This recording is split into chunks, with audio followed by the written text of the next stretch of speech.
First Alert Weather with meteorologist Lisa Villegas.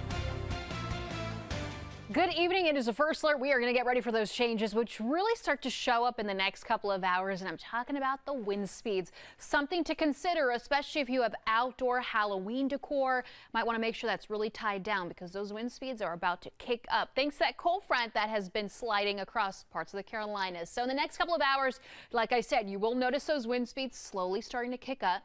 They will continue all night long. Winds gusting around 20 to 30 or 20 to 25 miles per hour, at least for most locations. Wouldn't be surprised if some isolated cities get up to around 30-mile-per-hour wind speeds. But take a look at the timing here, right around 3, 4, 5 a.m. It continues. So through tomorrow, we're also going to get ready for that breeze. Gusts exceeding 20 miles per hour all afternoon long. And then we're still going to have this light breeze that sticks around Friday, even as we head into the beginning of the weekend.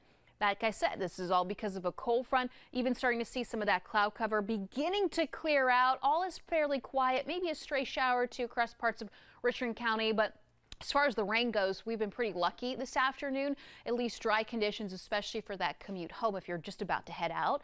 Temperature-wise, in the low 80s still in Charlotte here. So we did start to warm up this afternoon, very similar to yesterday, but those temperatures are going to drop, especially as we head right around midnight.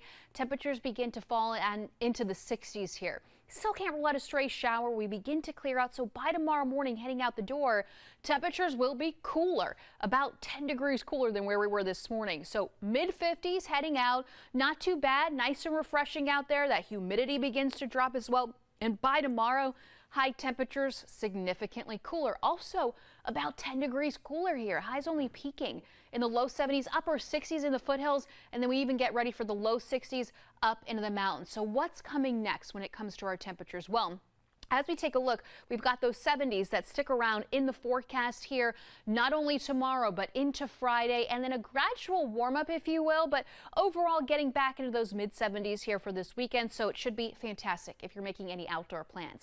Now, the overnight lows, this is where it gets a little chilly. We are talking about those temperatures eventually falling into the 40s.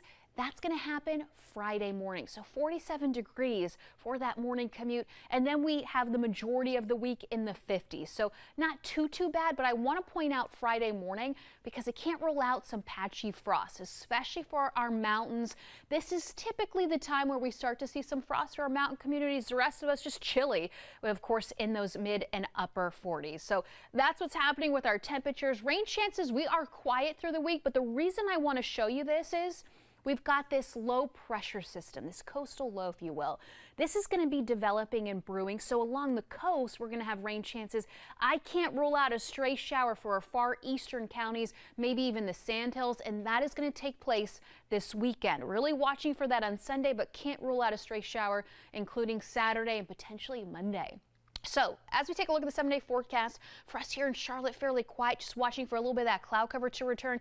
Temperatures plunging, overnight lows dropping. We level out upper 70s, low 80s, at least finishing out the 7-day forecast. A lot of nice weather.